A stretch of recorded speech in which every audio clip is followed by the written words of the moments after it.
Hello, my name is Ali. I've done a couple of these now, not a whole lot though.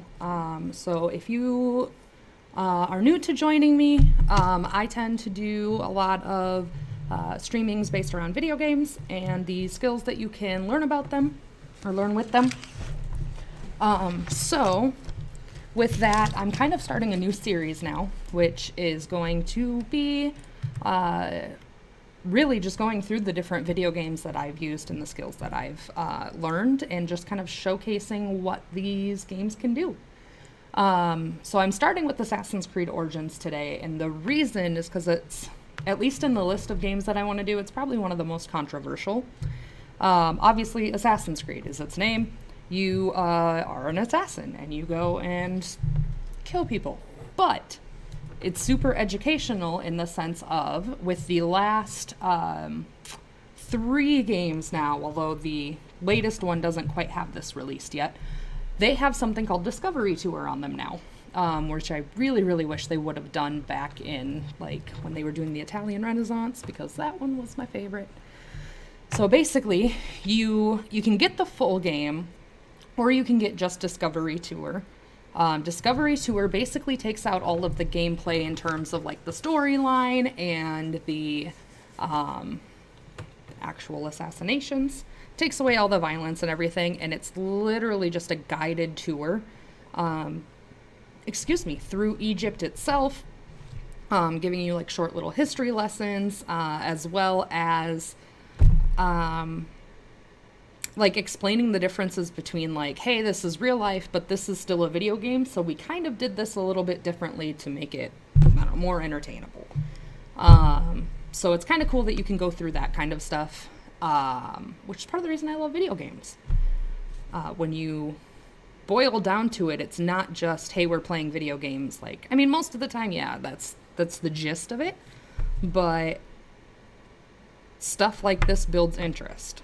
So I've gotten a huge interest in history because of Assassin's Creed, and since playing video games, like my interest in game developers and stuff like that have been, it's just really cool to look at something, understand, my computer's going to be a little picky at first, understand that this entire picture right here was white when they started.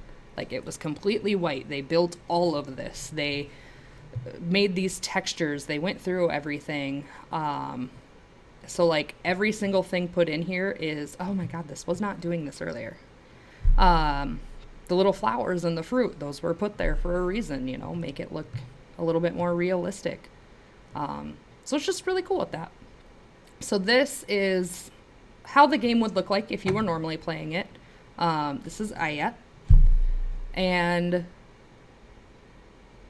like I said, the only difference is there's just no, like, actual storyline or assassinations. So what you do here, you don't press that button. So you hit tab. We're going to start in Siwa, and we are going to start, I'm going to take you through basically specific different tours, and these ones all are the behind the scenes ones, so they're the ones that explain the differences between the real life and then what they've done in the game itself. So we are going to go and do the ram-headed sphinxes. You're not what I wanted. So if you go Siwa, and then you can right click and hold it, and that will fast travel you to this guided tour. Each tour will have different segments to it. So this one I believe has 9 different segments. So you can go through there and play them all, pick and choose. I am picking and choosing. Oh, hopefully this computer doesn't stay like this the whole time. I even let it take a nap. And it's just the detail. There's just people doing their things. Hey, game on. Okay. Less of me just talking and have some music. Yeah, you can still shove people out.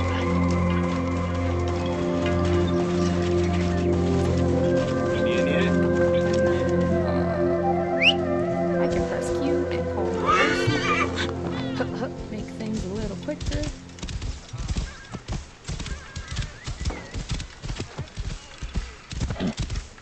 Assassin's Creed is also just such a beautiful game. Whoa! It's part of the reason it's my favorite. And we'll get some high-up shots so we can see everything that they've done with this game. We'll probably climb most things that we look at.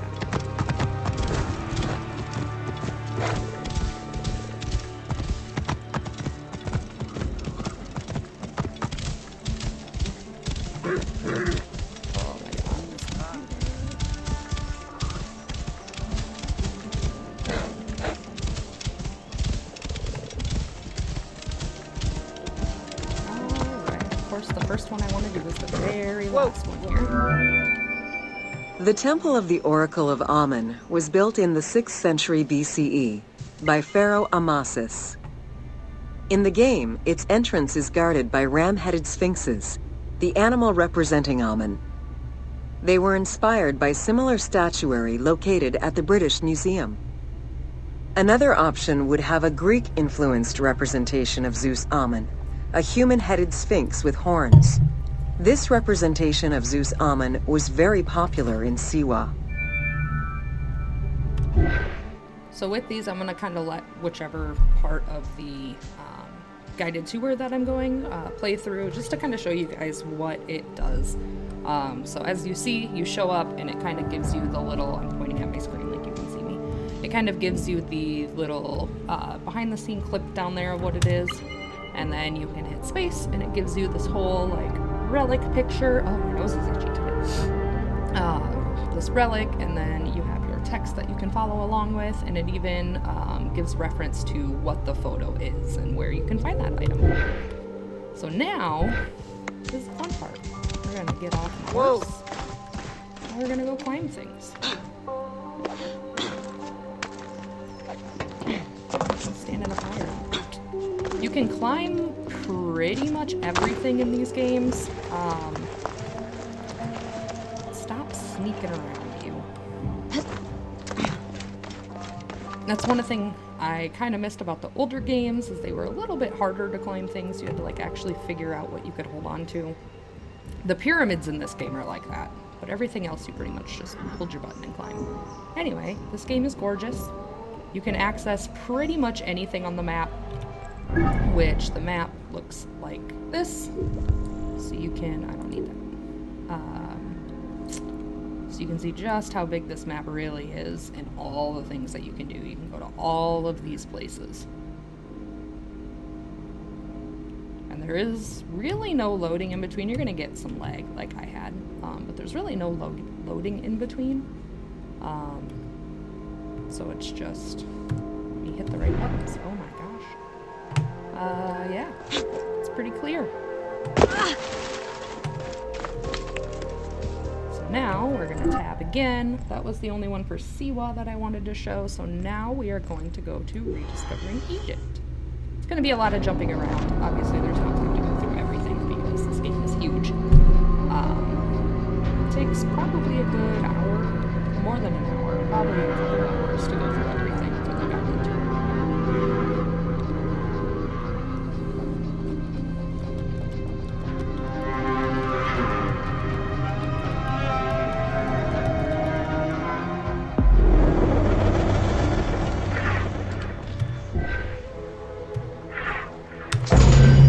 Welcome to Rediscovering Egypt. We're just gonna get the horse out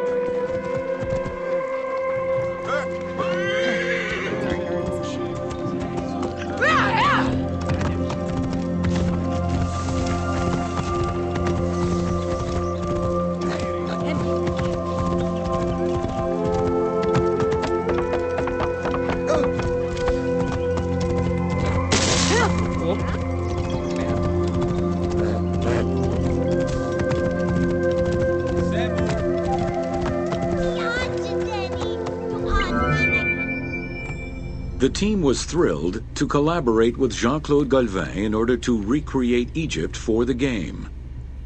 In the 19 exclusive watercolors he created for the team, Golvin used scientific data as the base, and then extrapolated to provide a full interpretation of various locations and monuments in ancient Egypt.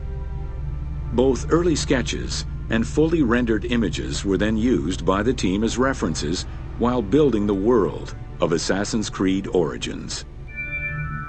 All right, so with this one, this kind of explains one of my favorite things about Assassin's Creed, and that is it's not just a bunch of game developers making a game. This is the situation with a lot of video games when you boil down into what they're what's done to actually make them. This one, specifically Assassin's Creed, works with historians and scientists and pretty much anybody they need to make their worlds as historically accurate and as just realistic as possible, which I think is super cool. I say realistic even though I jumped off a Sphinx.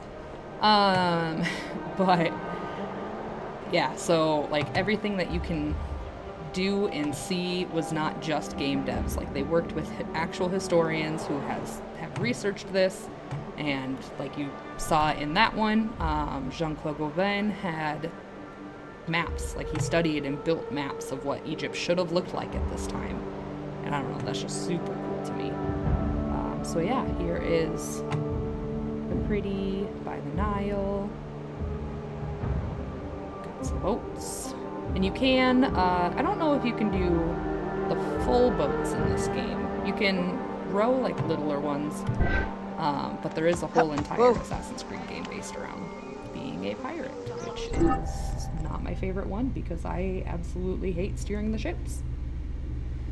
Now we're gonna go to the hieroglyphs. So this kind of goes back to, this one is going to kind of go back to bringing in the historians because obviously it's really quite unknown how ancient Egyptians would have sounded, but we can kind of build a pretty decent guess, at least as far as I've looked into. So that's kind of what they've done here too, is kind of taken the language spoken today and then went backwards to figure Welcome out what they would have sounded like. Ancient Egyptian Hieroglyphs. I forgot. No, I know exactly which part I need to go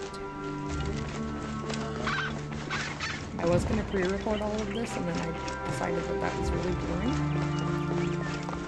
Just because I didn't want to waste time by running around like this, but that's okay. You get to see everything.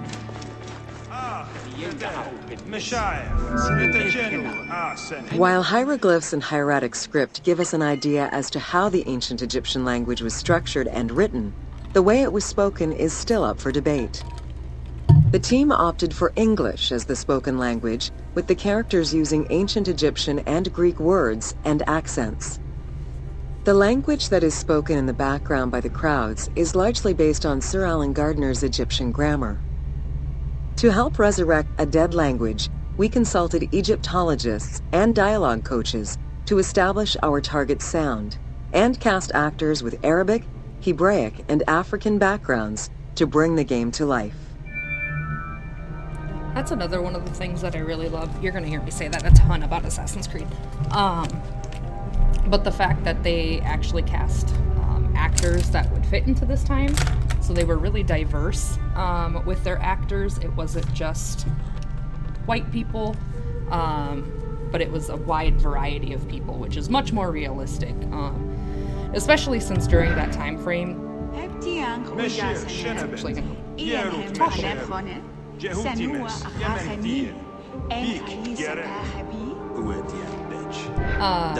Especially in Egypt, it's actually really diverse back then because you had the Greeks in Egypt as well. So like I said, we're kind of jumping around. So now we're going to learn about Cyrene. I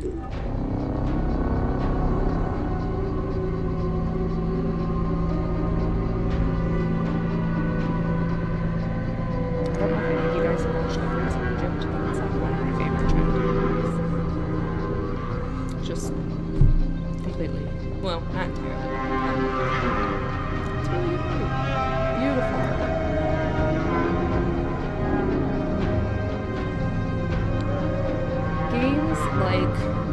So with games like Assassin's Creed, you learn a lot more than you think you do just running around and assassinating people. Space. Welcome to Important Monuments of Cyrene. You have to learn how to... Actually, one of my favorite things... I really like about Assassin's Creed is that there are two different ways you can fight most of the time. One of the ways is you can go in with guns blazing. Swords and daggers, more like. And, you know, just take out as many people as you can. Use some strategy in terms of, like, blocking and attacking. Or you can be a true assassin and you can hide. And, basically sneak around and try to take out people, which is kind of cool.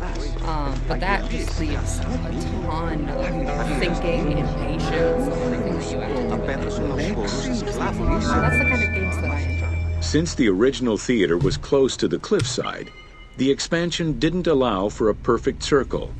Instead, junctions of the semicircle formed the arena into an oval shape. This elliptical formation still ensured an excellent view from all angles. The team decided to create a perfectly round theater for technical reasons and used the structure of the Roman theater as their reference.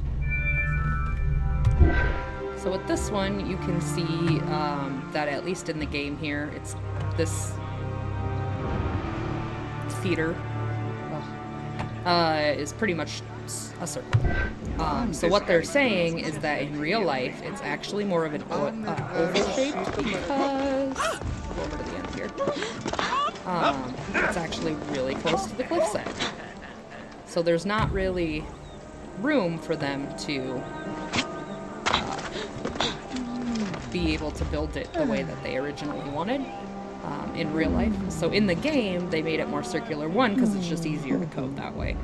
It's easier to just design a circle than it is to have to, like, form whatever. And, you know, they kind of put all of their detail into a lot of other things. So I don't blame them for cutting some corners once in a while.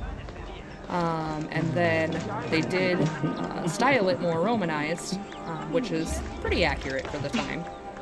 But obviously this is a structure that doesn't really stand anymore, so they had to kind of take some liberties with the designing of it, which we don't blame them, but it's still really cool that they went through and made it all pretty. So now we are actually going to go play with some pyramids. Or sphinx, in this case.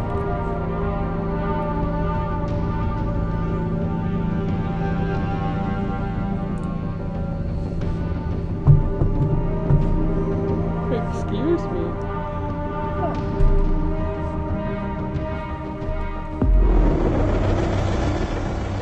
All right.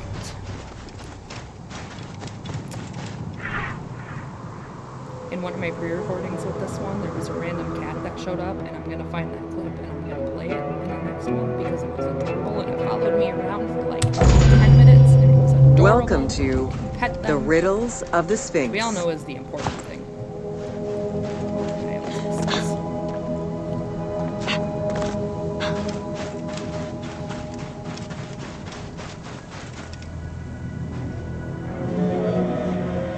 Dating from the 4th dynasty, approximately 2600 to 2500 BCE, the Great Sphinx of Giza is the oldest and largest sphinx that we know That was of. one of.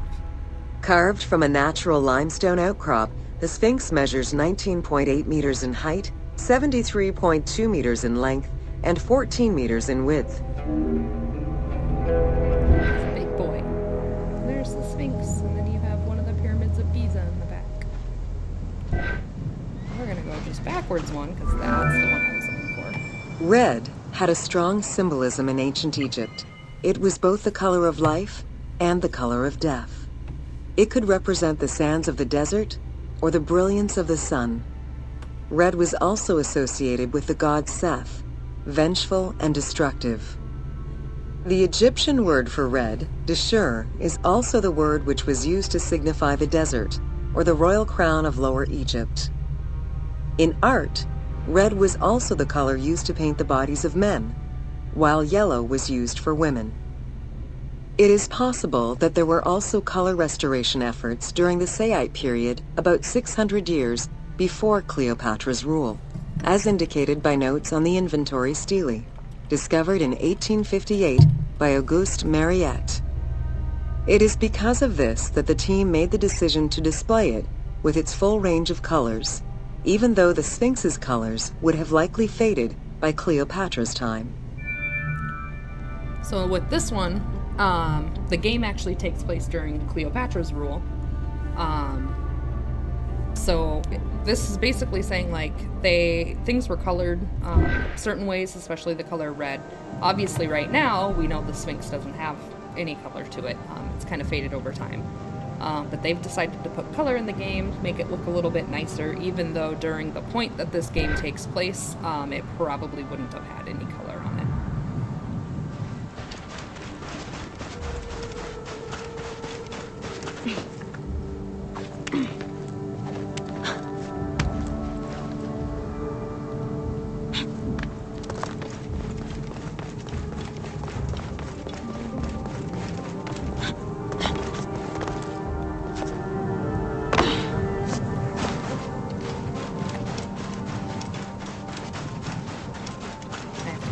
Because I don't remember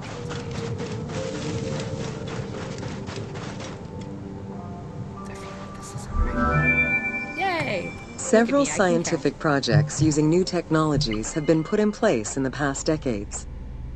The most important was led by Mark Lehner and his team, who specialize in the study and survey of the Giza Plateau, including the Sphinx site. The mapping made it possible to see the materials used to construct the Sphinx, analyze the different layers of erosion, and figure out the most fragile areas to protect. After a few attempts at giving the Sphinx artistic proportions, the team instead decided to use photogrammetry mapping to faithfully reproduce the proportions of the Sphinx. Yeah, so they used a bunch of different steps to try to make the Sphinx look as real as, real life, which is cool. So now, we're going to kind of do something a little different. We're not going to jump around. What we're going to do right now, we are going to go have some fun. And we're starting by climbing the Sphinx because I can. This game's just so pretty. Hey look, the pyramids of Giza.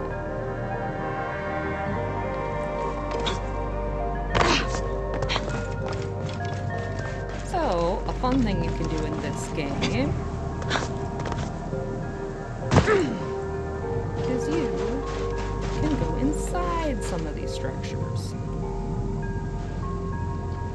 So we're gonna go inside the Sphinx.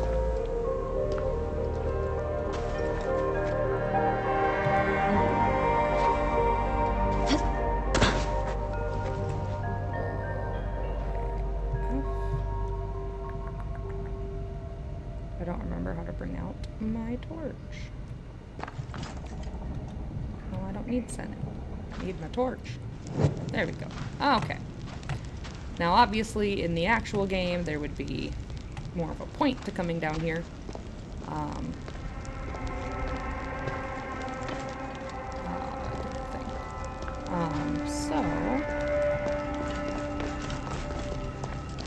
But it's still fun to go through and be able to see all the different things. Sarcophagi, hidden chambers, stuff like this is the things that I like. They're still way easier in this game than they are normally, but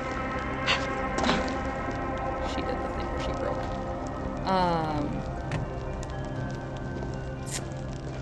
But you still kind of have to find your way through here to get to where you need to go. So, like, obviously this looks like a dead end. You can actually light the torches in the actual game. So, but if we just go and take a nice little fall here.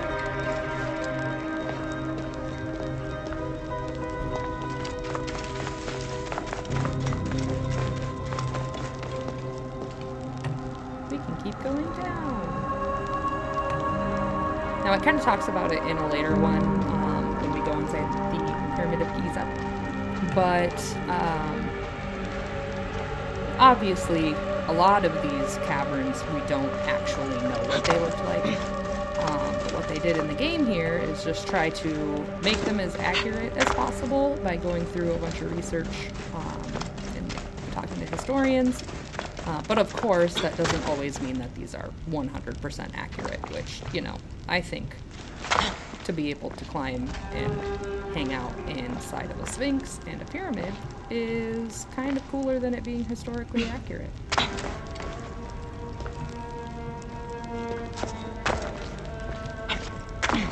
Now, obviously, this next room is pretty sure is not an actual sphinx. This is just purely game.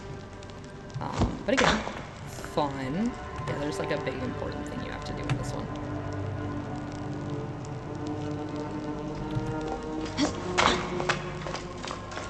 And there's giant things that I can't like. Horse. Tall people. And then on the other side here is our exit. Well, no. Not really an exit. I'm pretty sure I have to come out the way that I came in. Pretty sure I can't get out from here. But that will take you up, and I don't think it does anything specific. But we can go up.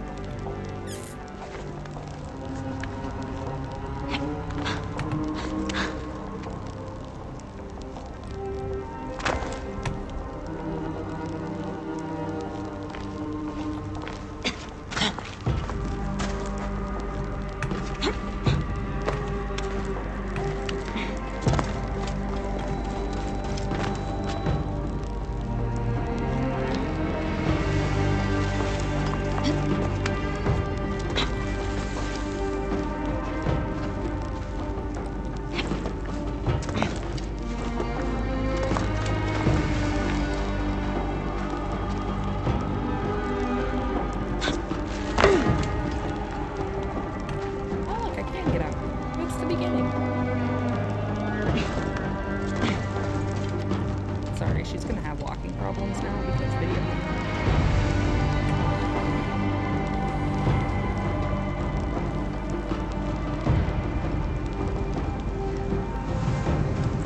And now we are out.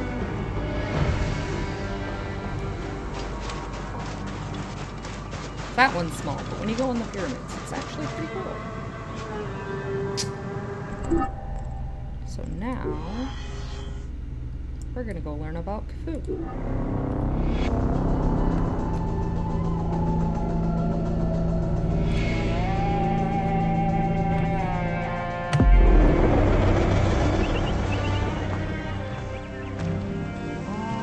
Alright.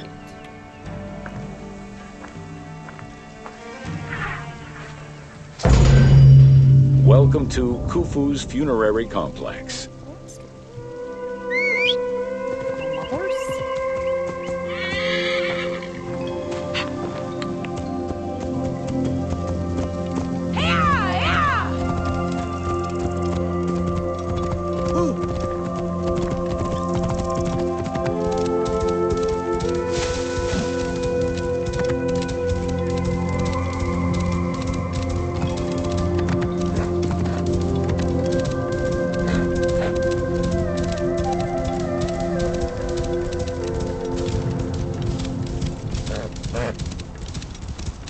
You can also ride camels in this game.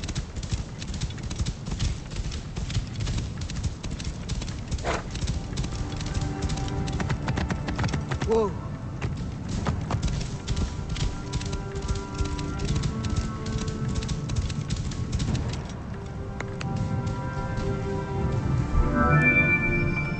The pyramidia of the pyramids of Giza were never recovered.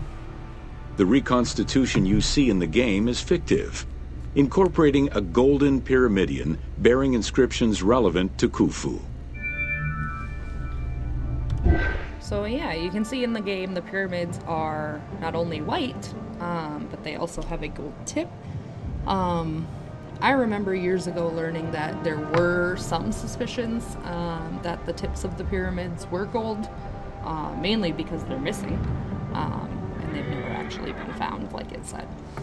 And it looks like they just decorated the tops with different hieroglyphs that would talk about Khufu, since this is their shrine, or their grave.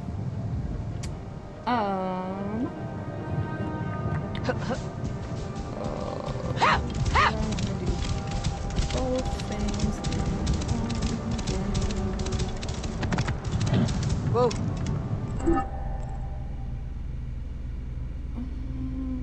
Let's do. So there is another one. The one where we actually get to go through the pyramid, but I might save that for next week. Just, there's some fun stuff for next week too.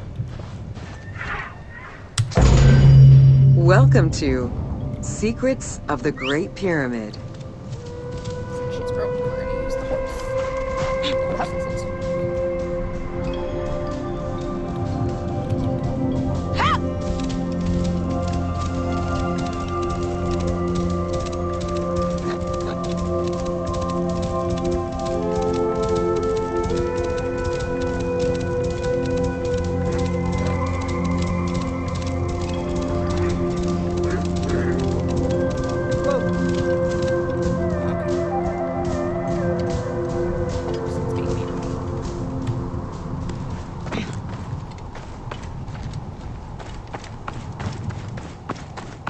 And there's hyenas. Look at the buggers. In the actual game, they will attack you, and they will hurt you. But in this part, they don't, because they're too cute. Look at them. See, now they're mad at me.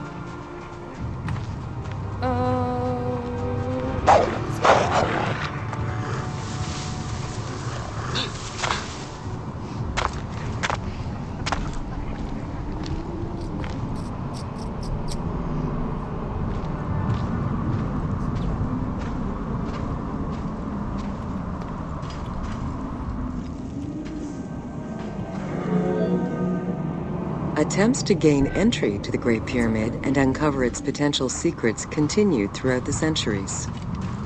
In the Okay. The robber's entrance is reported to have been opened in the 9th century by Caliph al-Mamun.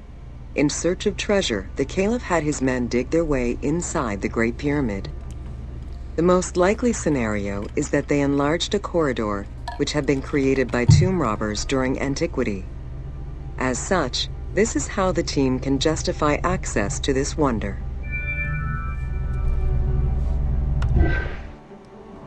So yeah, this is the way to get inside of the pyramid, and then you can explore the inside of it, which we will do next time, because that's going to take up most of the show. Whoop. You didn't see that, but I pressed wrong. Let's do...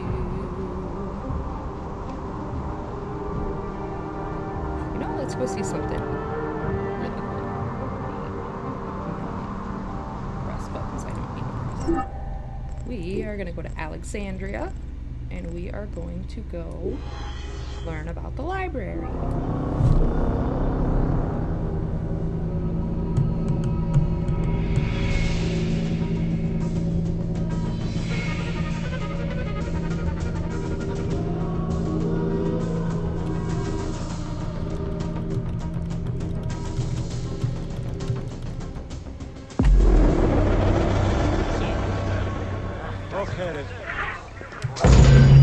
Welcome to Education in Alexandria.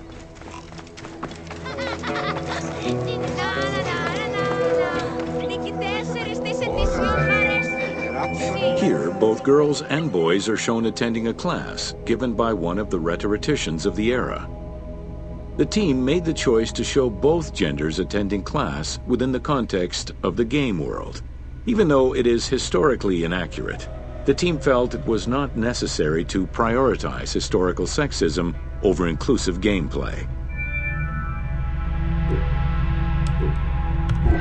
So once again, like how before, They talked about making sure to include people of different races, some that were a little bit more historically accurate to the time, at least with some of the characters. They included the diversity in there, but then they also did the inclusion in terms of having both genders learning,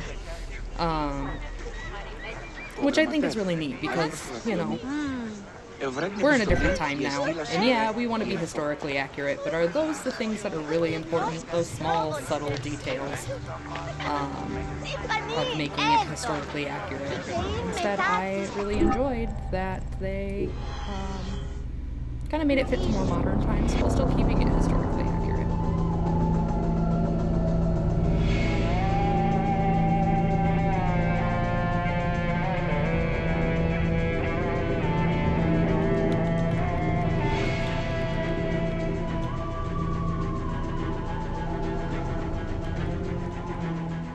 And you can actually use different characters to put through this game.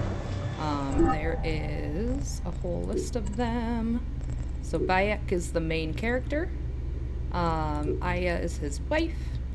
You can play as Julius Caesar. You can play as Cleopatra. He is one of the original characters for the game, and so is she. You can be Ptolemy. And then literally just like any of the side characters, like different Bayek, because you can get different outfits. So yeah, let's switch it up and have some fun. And we'll be Kyamu, which is Bayek's son. Although he does seem, he's a little funny jumping around and climbing things because they still keep like the mechanics for a full-size person.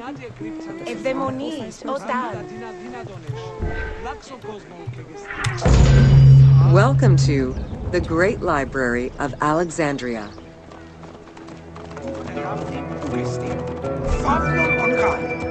Throughout the centuries, fires and wars between Christianity and paganism destroyed the library, leaving nothing behind. The loss of the building, and more importantly, its vast collection, is immeasurable. As no descriptions are available, the team's rendition of the Library of Alexandria was inspired by the visuals of the Library of Chalcis at Ephesus. The team had to take basically executive decisions to figure out what the library would have looked like. We have very, very little to go on, but the library is actually another cool thing that would be amazing because of it. So we're gonna go inside and check it out. I want to be in a library this big. And they have all of these little scrolls,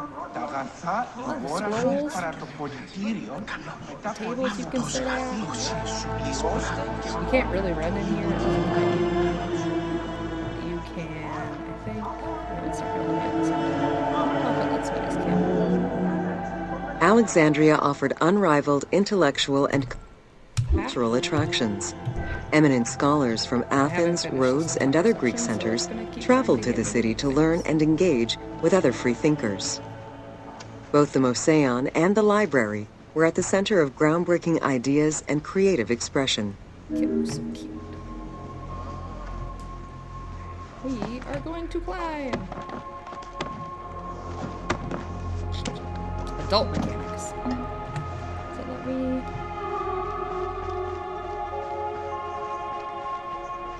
It doesn't let me do the things I want to do.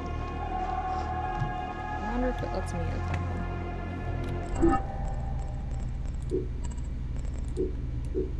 Let's go be Bayek. So normally, yeah, there we go. You can actually like sit down and then he'll interact and do things. Small details. And while he's doing that, we can look around. Oh yeah, we've got tons and tons of scrolls, and all the scrolls had tons of information on them. Just like a library now. And then on the next chair, he can write. So if we get up, and we just go right here,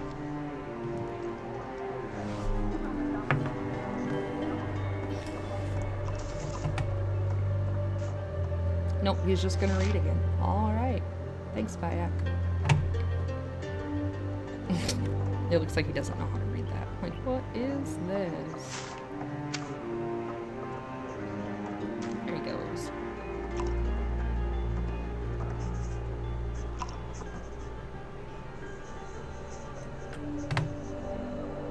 So yeah, beautiful library. Absolutely gorgeous. Love it. The next was...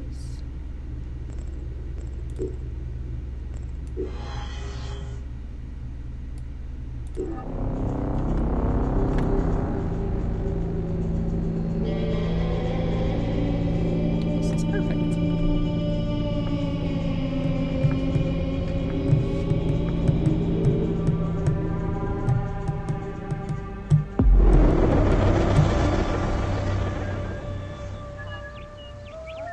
There's a cow laying down next to me, or a bull. Look at him. There are actually a lot of animals in this game. There are cats and dogs that you can interact with. There's the bulls, there's the hyenas, there's lions, alligators, hippos. Hippos are my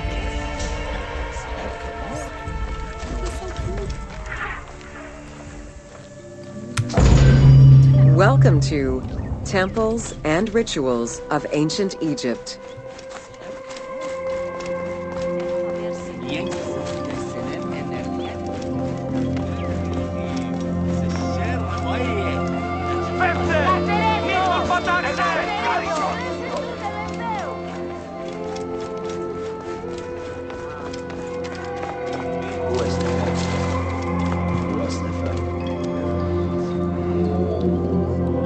Pharaohs and their priests often chose the site of these sacred temples because of some mythological connection or an alignment with the cardinal point. The most sacred part of the temple was referred to as Djeser Djeseru, the Holy of Holies. The most sacred inner sanctuary was where the shrine to the temple deity was located. Only priests were allowed within. Offerings were given, and rituals unseen by even the pharaoh were performed. While the team chose to allow any character access to this space in some game temples, normally it was reserved for priests alone. So yeah, normally this would be closed off, but the devs obviously said that this would be way more fun if you could see what they actually did. So yeah, this is normally just priests allowed in here wearing all their leopard print. There's a couple things like that. There's some areas in the... you probably would have described something in real life there.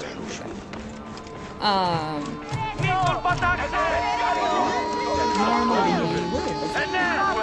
Oh, in the pyramids, there are a couple things like that too. Some chambers that were meant for only priests, but they opened them up so we can explore them. We're gonna climb tall things. Ah!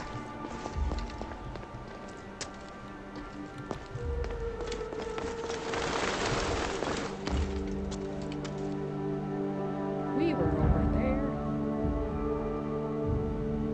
We were also over there. One thing that kind of stays through the Assassin's Creed games that's kind of fun is how all those birds were just standing right here. Obviously, you can see all the bird poop. This means there's a hay bale, and hay bales mean that you're gonna land in them. Because that's realistic. Actually, these hay bales look really nice. Graphics. So yeah. You can, if you ever see a bunch of birds or something sticking out, you can go and jump on some hay bales. Usually it means it's like a quick escape. I am going to go play down here because...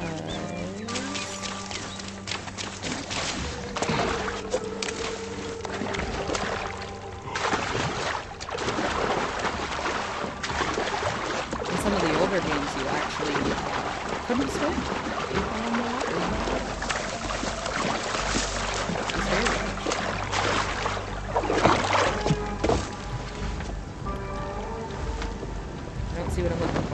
gonna take this boat and go on an adventure.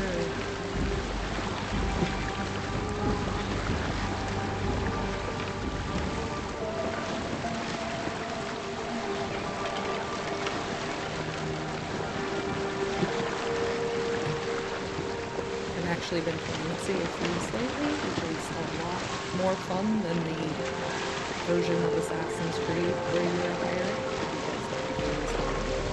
But Sea of Thieves is also still hard, but it's much easier.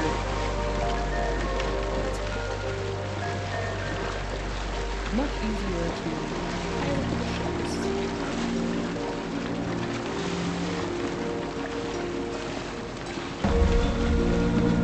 We've got some fun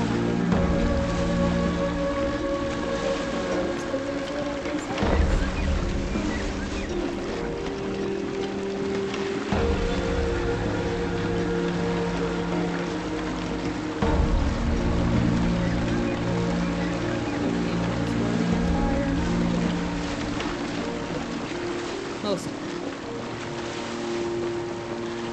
Let me get the 6 sailboat graphics. I don't like to load things.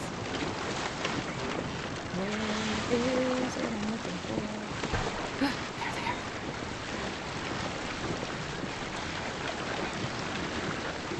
This is where we learn the very historical things. Which are hippos! Look at them! They're so cute! Don't hide in the bushes, that's not what I want. I'm just gonna walk really slowly. Because for some reason, look at him, he's just chilling out. Look at him. They're so cute. You obviously cannot pet these in-game. Normally you can't even get here in-game. Because they try to eat you. Look at him. Is this one sleeping?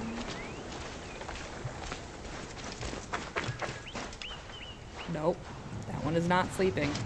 Sorry about that. We're just gonna go hang out with this guy. This thirsty boy. Hey, buddy. What's up? No? You don't want to say hi? Yeah, I wish I could pet you. I wish I could pet you.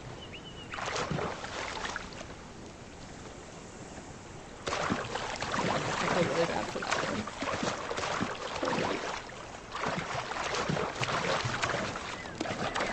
Alright. So this one's probably going to end a little early. Just because I want to save all the good pyramid stuff for next week. Yeah, so next week we are going to go hang out in pyramids and on them and try to climb them and fail a lot.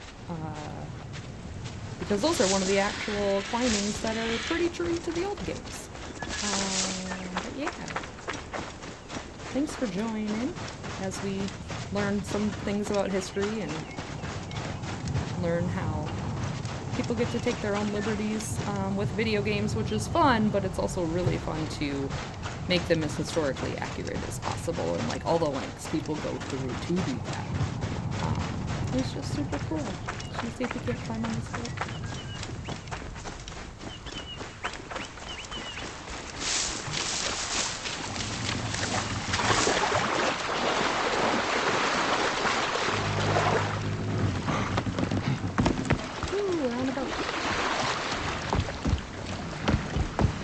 I can't steal the boat.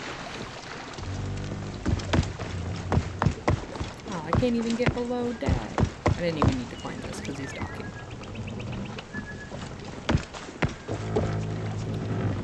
Can't climb that.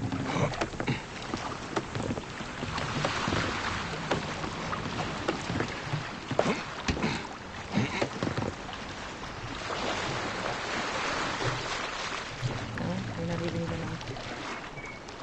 try to go anywhere. Come on. Get on the sail. There we go. And we can even have more fun, probably. Because that's realistic. Look, I'm standing with, well, one foot. Where's my other foot? Oh, it's there. No, we're just gonna hang out while this boat goes sailing. There's alligators over there.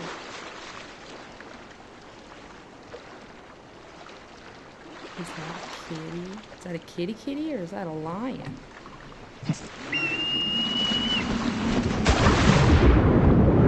Oh yeah, you can also swim underwater in this game. There's actually a TARDIS somewhere. I don't know where though.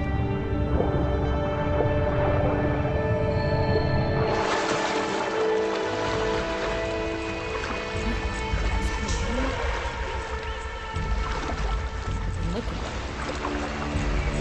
Here it is. Come here, let me pet you too. I was gonna cut it off, but then I found it. No, get back here!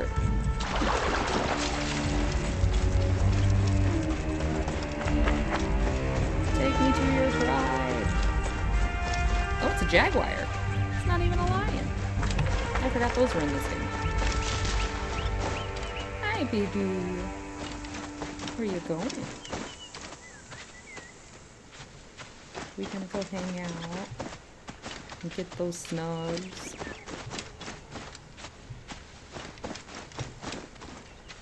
Look at it. It's so pretty when it's not trying to attack you. You're so cute. Look at you. Okay, for real now.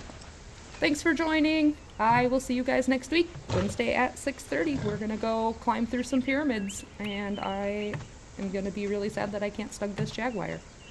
So yeah, we will see you next week. Thank you.